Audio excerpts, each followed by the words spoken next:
สบายดีเด้อพี่น้องสักทายสบายดีแต่วันนี้เป็นมื้อบุญบ้านของสาวโซนี่พี่น้องมาเด้อบ่ได้ว่างกะมากินซีดมากินเบียร์กระต้มขนมพี่น้องก็เฮ็ดเตรียมพร้อมเด็กๆเขาก็มากินละมื้อนี้สาวโซนี่กะสิ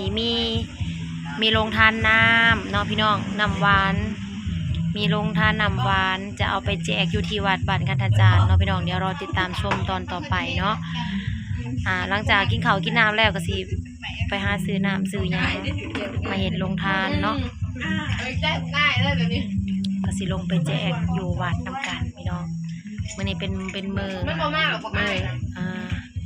จุดบังไฟมือบุญเนาะพี่น้องมือสุดท้ายมีแต่มืออื่นเขาก็ใส่บาตรตักบาตรแล้วก็แล้ว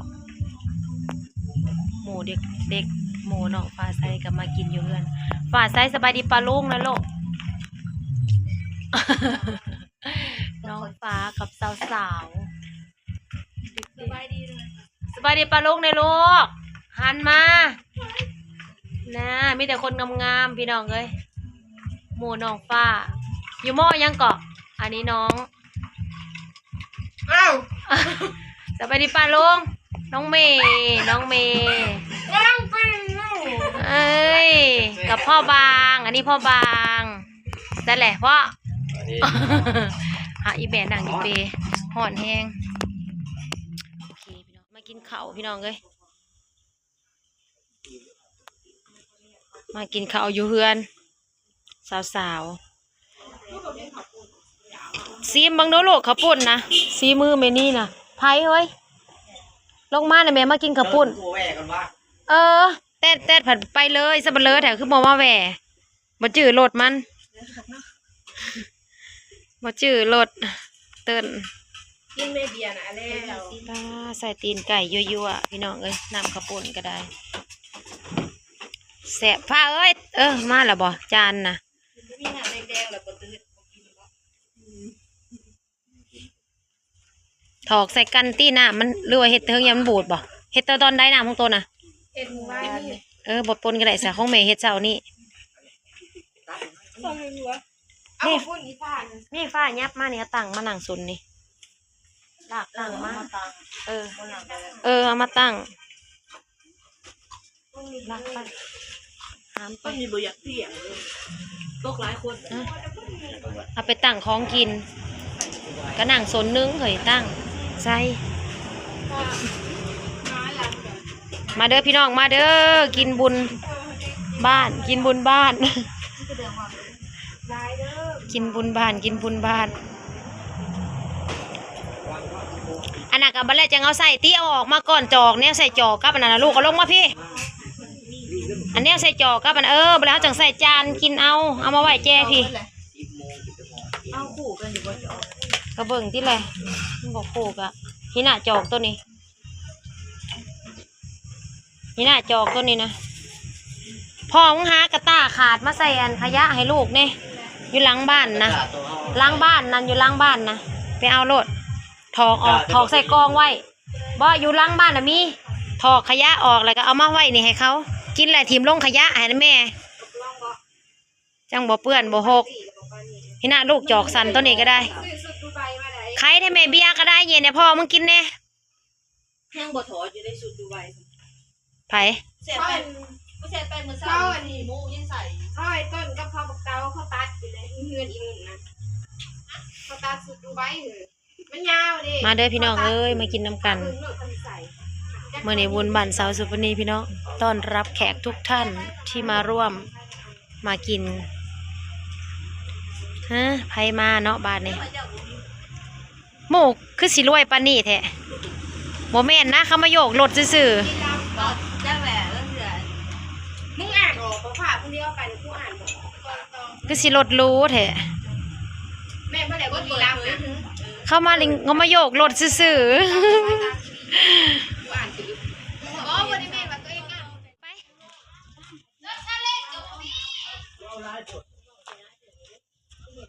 ไอ้บันมาแล้วเขาเท่าน้อยเท่าไรก็มาพี่น้องมาเด้อบุญบ้านสาวสุพรรณีได้มื้อนี้ได้พากันมาแต่ซื้อน้ำเต็มรถเบิ่งก่อนท่านละเบิ่งเลย ได้10 แพ็ค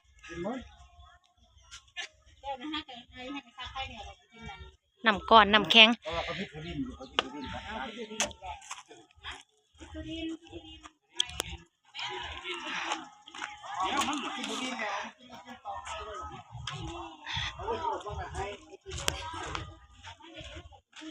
น้ำไม่ใหญ่เอาลงแล้วซื้อน้ำมาให้ไม่ใหญ่แพ็คหนึ่งพาเอ้ย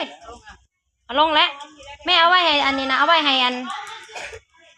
แล้วจังจะมาให้อีกเด้อ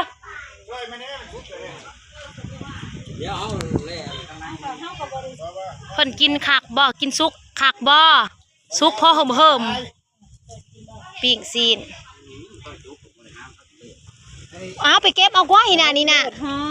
นี่พออีเลิศในเงาอันนี้เฮาน่ะเต็มอยู่เอาในแม่นางไม้ซอยจุนั่นมาหอดแต่เฮิงแล้วนางทาเสี่ยวไปซื้อน้ำบ่ยอมกินอีกได้เขาบ่ยอมหาอีกทาคักทาแน่นอนเซ้ยอยู่เพื่อนกับบ่เขานอนอยู่เปเซยอยู่บ่ได้กินข้าวดอกฮะลืมแนวคล้องคอเฮาน่ะอยู่เฮือนพุ่นดอกไม้นั่นให้ฟ้าขี้เพิ่นสิพอดบ่เพิ่นสิพอดนักปีน่ะลูกไผลูกบ่อบแต่เก้าน่ะติดเอาอยากได้พวงมาลัยอยากได้พวงเงินนั่นก็ห้อยตัวไปเชียงก็ห้อยพวงเงินหมู่ได้เป็นย่ำได้หมู่ได้แซ่ๆถ้าเบิ่งเด้อเอากับนางเตยหั่นแหละจังแม่นไผแน่พรนางปีนางเตยเด้อพี่น้องเอ้ยบุญบ้านสาวสุพรรณีได้มื้อนี้ไปว่าคิดเห็นใจผู้บ่มีเงินแน่หั่นนะมีเงินเด้ไพ่นั่งอยู่กับเฮ็ดถ้าแม่ลูกไปอันห้อยร้านน่ะไปห้อยนางปีนางเตยพวงมาลัยขอพรกระสันก็ลงบ่ห้อยก็ย่างไปเอาอันนั้นน่ะธงไซเนี่ยเฮือนน่ะปื้อแล้วเอาเงินใส่โลดไปแม่ยังบาทนี่ไพ่บาทนี่บาทซะเด้อไพ่แม่เจ้าเฮ็ดหยัง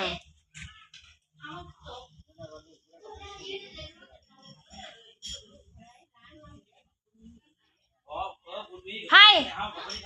แสลนน้ำเคี้ยวขวดหนึ่งนะเอาไว้แน่ว่าให้ร้านกิน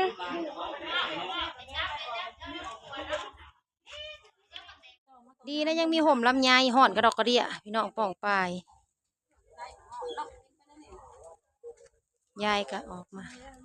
เอาคนเอาอันงูนเอาลงขั้นหรอกแล้วมากินเหลือกับข้าวกินข้าวไปหยาบกระถิมลูกว่าหากินทางไปทางนั้นออกมาขนาดมันมาเด้อพี่น้อง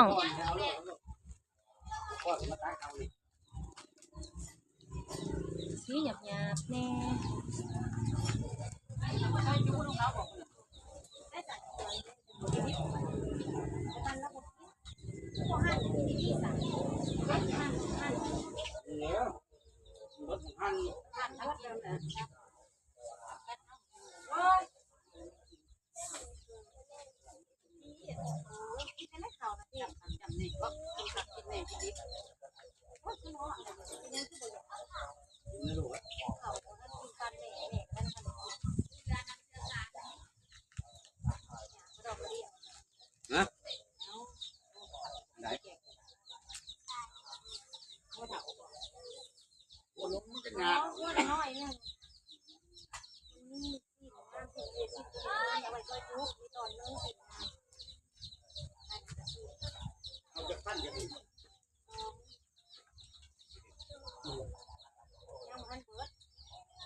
ตัวเองว่า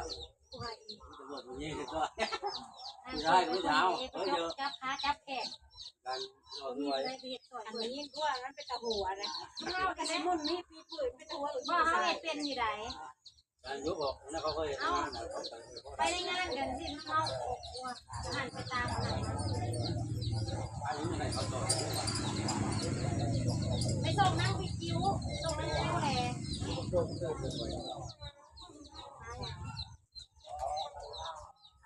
กินไก่หรือเปล่าใช่แหละคุณเป็นไงกินไก่โตมันบอกอะไร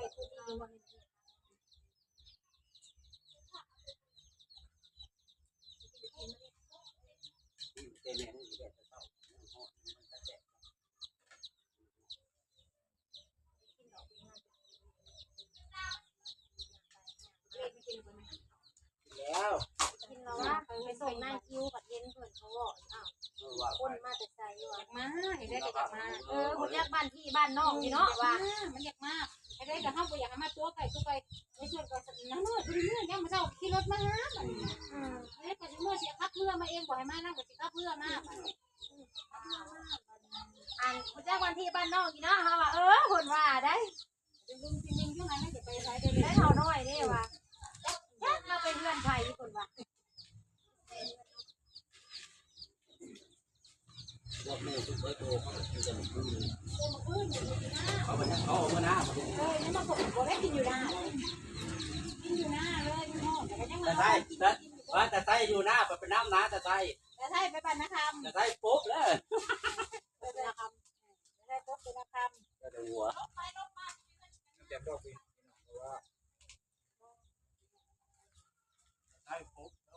เรากินหลายอย่างด้วย กินง่ายๆเล่นกับปุ่นกันหน่อยลูกใช้เอาแต่หน้าโอ้พักปุ่นก็ยังเห็นอยู่ด้วยปุ่นโอ้ก็ปุ่นใช้แบบนี้ดีอ่ะนี่นะเอ๊ะถ้าคิ้วแต่งเมื่อนี่ของปุ่นยังอยู่ใช้นิ้วกับปุ่นอะไร เดี๋ยวมาให้หน้า ถ้าใช้ได้แต่ทั้งพักกับทั้งหน้านี่แต่ละมันก็ไปเจอ นั่งอันนี้ยังบ่ได้ยังเองบ่ได้นะ หน้าครับมันก็ปุ่น ได้แต่ตอนมาใครจะกินหาน้ำบ่มี ปกติเราจะมาทำอะไร แต่ละคนละหน่วย คนละหน่วย อ้าววันละหน่วยเขาก็ประกาศแล้วเนาะ เปรียบเลย เห็นวันละหน่วยเขาดูน้องเขาเห็นเลยเนาะทีมงานในหมู่บ้านนี่จะวันละหน่วยแต่เป็นสิบ ที่มาหา เมื่อช่วงคิ้วเพื่อนบางเล่นบางเล่นเพื่อนมานอนอยู่นั่นเนาะนอนในหน้าบ้าน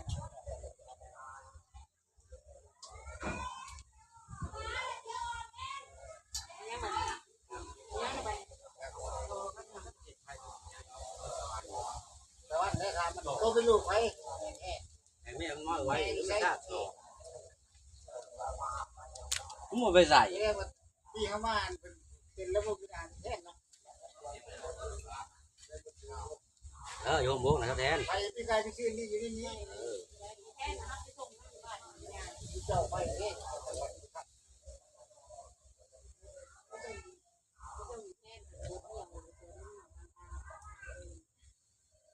ลุงกี้เขาก็แทงมันเรื่องกันนะเขาทำกัน แต่แล้วจะว่าบอกเขาว่าที่ยี่สิบจะปลูกอ่ะเขาคือคนเราที่นั่นแหละ แล้วจะเขาทำไร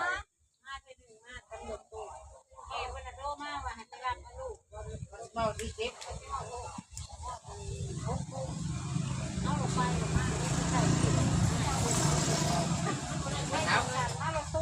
ไอ้ก็ยังบ่จัก